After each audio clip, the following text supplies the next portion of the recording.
First play of the game, we're going blind pig. We're going to go blind pig. Blind pig, yeah. So I'm also a big fan of the blind pig action. The only reason we're running this action now is because he wanted to say blind pig and look cool. What's happening, guys? Welcome back to the Blind Pig podcast. We are coming off perhaps one of the craziest weekends of British basketball history, and we're here to break it all down from big shots to off-court drama.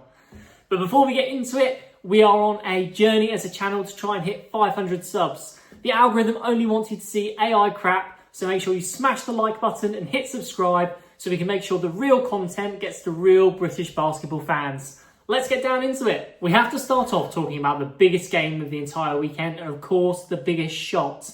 The Cheshire Phoenix were facing the Sheffield Sharks, a rematch of last year's playoff quarter-finals.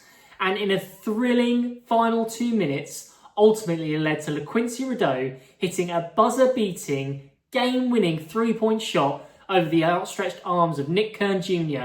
to make sure the Cheshire Phoenix sealed the win 90-87. It was an absolutely unbelievable shot to crown what is undoubtedly the best game of Super League basketball so far.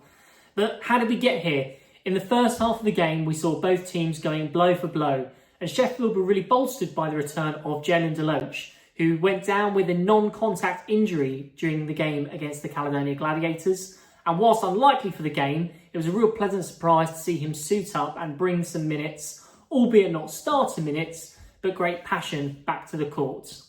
But it was at the second half where Cheshire seemingly broke away, hitting big three after big three, and really committing to their MO of making sure that they crashed the offensive glass hard.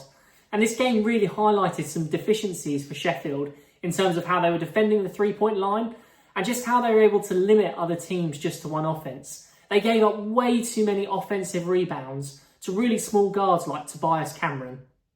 But even in the third quarter, they weathered that storm and battled their way back, so when the third quarter finished, they were still up 69-66. And that lead for Sheffield ballooned all the way out to 87-89 with 2:21 left to play in the fourth quarter. 8 points up, 2:20 left to play. You think this would be a matter of purely just making sure you don't do anything careless, don't do anything that turns the ball over, and you're through for a victory. But let's break down what happened in the next couple of minutes of the Sheffield-Cheshire game. First offense down the floor, Cheshire ran a great play. Skylar White ends up hitting a huge big-time three. Sharks on offense. Dirk Williams unfortunately turns the ball over, and it leads to an absolutely massive block by Michael Diggins, who played insanely well in this game, by the way. Welcome to the league, Michael Diggins. Great to have you. And we had ourselves a three-point game. Next play down, we have Jalen Deloach, who turns the ball over. Cheshire go down and run their offense, and they miss two back-to-back three-pointers. 33 seconds left. Sheffield were able to play really strong defence, and they were able to get their stop by winning a jump ball on the possession arrow with 33 seconds remaining. So they're up three, it's their ball, 33 seconds left. It seems like it should be a nice, simple, smooth sailing. Unfortunately, what we didn't bank on was Rodney Chapman III perhaps making one of the most questionable decisions yet of the whole season. In inbounding the ball, he couldn't get the ball straight away into Prentice Nixon and started to look for other options, couldn't find one that was open, and so committed an absolutely horrendous turnover by throwing the ball just under his own basket. It's recovered, Tobias Cameron gets the and one, and we're all tied up 87-87. Sheffield will still have the chance to take the lead in this game. However, again, there was a terrible offensive possession with no movement, no real feel. Prentice Nixon, the most experienced player who's hit some of the biggest shots, doesn't touch the ball. And ultimately, we're left with a Nick Kern trying to drive by Skylar White unsuccessfully. With 4 seconds left on the clock, we then go into the biggest play of the game. And just side note, referees here made a huge mistake. It should have been 6.2 left on the clock. However, only 4 seconds stood as the final amount of time they had for their possession. Whenever we're playing basketball, there's one thing you always know from an out of bounds. The most dangerous person is the guy who inbounds the ball. That's exactly what happens here. LaQuincy Rideau takes the inbound pass. He gets it in. He immediately gets the ball back. Comes in Nick Kern Jr. one-on-one. Now, we're going to talk about, was it a foul, was it not a foul in a second, but just for completeness, LaQuincy Rideau makes an awesome play, driving to his right, takes the bump, shoots the three-pointer, the buzzer goes off, no time left on the clock, and knocks it down. And the entire Cheshire Phoenix team and fans absolutely erupt for a huge, huge, huge shot.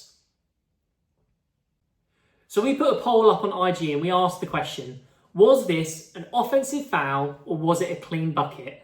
Right now, with over 50 responses, we have the answer. In my view, LaQuincy has done this consistently throughout the season.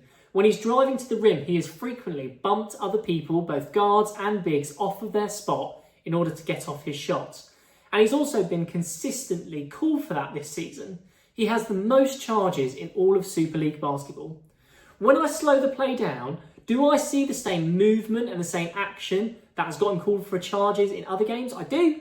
I see him going into the player. I see the extension of the arm. And so when I slow it down, it really has me thinking, is this a charge? Now, from a Sheffield point of view, Nick Kern Jr. could have and should have done more in this moment. It's clear that he knew LaQuincy had a tendency to get charges. And so it felt to me like Nick Kern was really trying to sell that and really trying to get the flop. Whereas he should have just been solid and in himself and making sure he was getting a hand up to contest. What that meant, though, is actually in real time, we had a real bang-bang call. And ultimately, the refs decided to let the players settle it on the court rather than blowing their whistle. When all is said and done, it's Q who makes the play. And, when it's such like a close sort of one-possession game, I'm not a big fan of debating calls because actually the plays that happen in quarter one are just as important in quarter four. And referees are going to miss plays and miss calls at certain key points in the game. And all we can do is throw our hands up and say, well done, LaQuincy Rideau. What an amazing shot. For me, though, the other tale here is that Sheffield lost this through their poor composure in the fourth quarter. Being up by 8 should mean that you should win the game. You should be able to manage the clock, manage your possessions, manage your time, and take it through into a victory. The other fantastic news that we have is that we don't have to wait long until this game is run back in a rematch. The two teams play again on October 26th, and it's guaranteed to be fireworks. Cheshire are doing an awful lot of smack talking for a team that are 2-3 on the season, including these bangers on the socials. Throughout the whole game, LaQuincy Rideau seemed to get back to his normal, irritant self, which really gave him an edge. When he got called for a charge over Prentice Nixon, we saw him ball fake into Prentice. We saw him slapping away defenders the whole night and even getting into an on-court altercation with Rodney Chapman III. These two teams have some real animosity, and so that next matchup is going to be even more spicy. One of the best notes, though, of this whole game was after the big shot was hit, we had a close-up of LaQuincy Rideau pointing down and letting everyone know, this is my fucking house. Another huge game this week was the Caledonia Gladiators getting their first win on the road against the Surrey 89ers team that is absolutely reeling. But for Caledonia, this was the much-needed first win of the season. After starting off 0-3, you could tell there was a real sense of urgency in the team and how the Gladiators were playing, especially on defence. That intensity led to much more communication, much quicker rotations, and helping about in the scrambles that ensued. Last week, I was really critical of Rhian Hollands and of Williams, but they both played much better in this game with much more focus and Williams giving a much stronger option for them on the fast break. It's also worth noting out as well about the improved play of Toto Fagbenle. He's becoming a player that's no longer a liability from the three-point line. And admittedly, it's a small sample size considering how many he shots, but no longer, I think, can you sag all the way off Toto Fagbenle when he's standing at 3 and ready to shoot. But the standout player for me from the Caledonia Gladiators was Jet Spielman, Mr. Flow Cuts. He played like a man that absolutely refused to let his team lose. What we saw was that he was expanding his game. In the first quarter, he was frequently bringing up the ball, calling out plays, and making sure the Gladiators got into their offense. And at the end of the game, he was Mr. Clutch. As things got tighter, he hit 2 huge back-to-back threes. One off a pick and pop, and then one off a quick relocation off a pass into the corner, knocking it down and sealing and icing the game. This was a well-deserved win for the Caledonia Gladiators. They're not the same train wreck team that they were last year. You could still see the relief on Johnny Bunyan's face when they actually won and the game was over. But actually, as a team, there's so much more effort and heart and gladiator spirit than there was in last season's team. On the Surrey side, something feels off. Personally, I think that Andrew Lawrence and Teo Ogundenbi have just lost a significant step. It looks much more apparent than it has in other seasons. That's not to say that they can't still play at a good high level and at a good pace, but actually one of the real positives of Surrey used to be that in years gone past, you knew between those two you'd get 15 to 18 points off the bench, and there was a real sense of stability. But that's not a given anymore. In this game against Caledonia, the Surrey bench only gave them 17 points in total. And the starters are really dominating the shots that are being taken and when they're being taken in the offence. Just look at the stats from the imports. 6 for 16 from Keno Lilly Jr., 8 for 17 from Isaiah Small, and 9 of 18 for Ronald Polite. Now, they're not the worst clips you're ever going to see here, but actually in terms of who's taking the offence and who's getting all their shots, it doesn't quite feel like Surrey have nailed that down correctly at the moment. We also need to call out Nedas Cholovinskas. We had an early season thing where we talked about him potentially being the face of the league. It's not going to happen with performances like we saw against Caledonia. 1 from 6 in the game, including 0 for 2 from 3 for Nedas, with 2 rebounds and 0 assists. If he wants to take a step forward and Surrey really want to be competitive this season, then it needs to start with Nedas doing better on the court. If the team wants to improve, we need a runaway Nedas Cholovinskas Most Improved Player campaign yet again. Let's turn now to some off-court drama, and this week we had huge news that British Basketball Federation's chair Chris Grant was stepping down for personal reasons. In the article released by the BBF, it did confirm that the reason he had stepped down was of his own choice, he wasn't being forced to, and again he cited personal reasons as the main motivation for leaving. Obviously we're not privy to all the details, and so on a personal level, we hope that all is well with Chris Grant and his family. But the reaction from the online community to the news was clear, and there was genuine happiness, I think, that Chris had made this decision to step down. Chris Grant's BBF legacy will predominantly be the tender process and the tarring marks that it has left. Ultimately, that tender process led to the British basketball licence being granted to Marshall Glickman and the GBBL over the SLB. And of course, one of the pivotal moments is Chris Grant not really being able to explain how the process worked or how he had come up with sums of money in a now infamous HoopsFix interview. The figures that are being cited, that I feel like I'm relatively reliably informed upon, £25,000 to put in a tender document, £1.5 million licence fee. Where are those figures got from? I've done a bit of research. I've spoken to other federations that are running in Europe. Those numbers are bigger than what other federations are receiving. And when we consider where the game is, when I look at where the SLB is, it's like there's no way they'll be able to afford those figures. It would bankrupt the league. Where have those figures come from? Well, once again, I'm not going to comment on particular figures. The thing I will say is 2 things in response to what you say. One is that it was important for us as the British Basketball Federation to make it clear to bidders that we were looking for serious bids. The other thing I would say is, which we've said in our statement, and it was built into the mechanism of the bid process, the tender process, that we didn't just allow for, we positively encouraged and enabled bidders within the logic of their own view of British basketball and their business plan to depart from the suggested terms, including the economic terms in the bid. So the message to bidders was, here's our view. If you have a different view, then please express it and you won't be penalised. In fact, we encourage you to have a different view and we will judge it on the basis of does it make sense in the logic of your business plan. So talking about those economic... Where did you get those figures from anyway? I understand, cool, they can negotiate and give different figures. But obviously you must have been benchmarking them against something, and it seems to be they're considerably more than what any other European league is doing.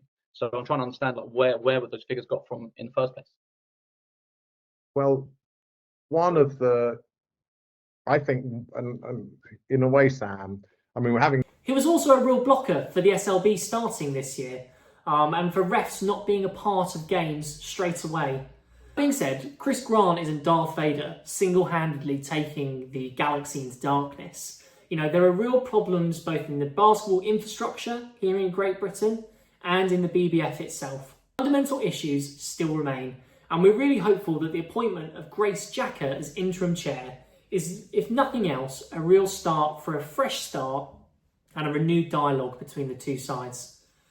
It's worth noting, though, the connection between Chris Grant stepping down as chair of the BBF and the arrival of the FIBA task force, who began conducting their investigation in the last few weeks.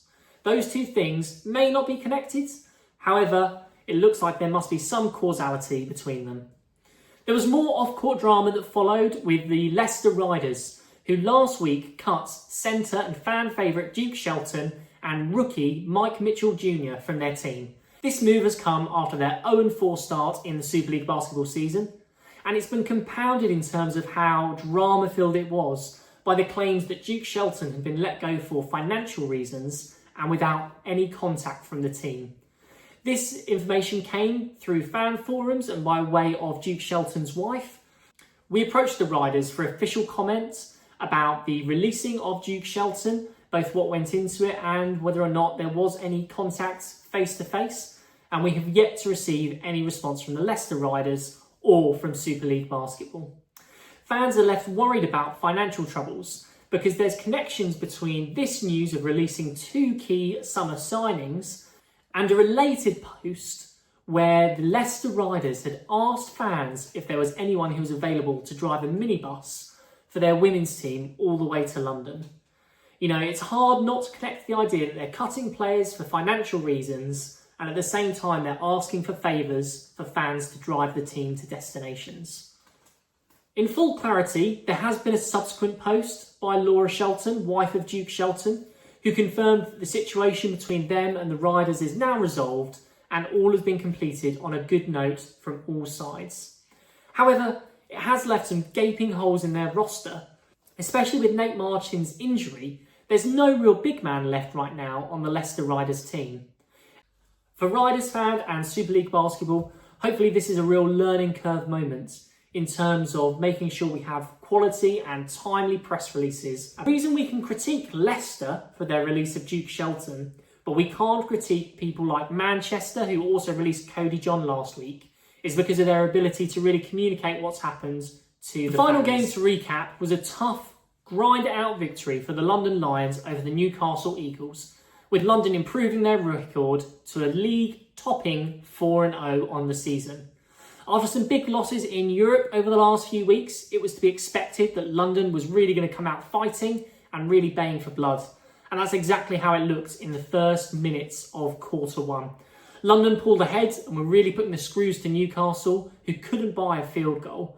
And it was all capped off by an absolutely monster alley-oop from Dean Williams with huge one-hand slam on the break.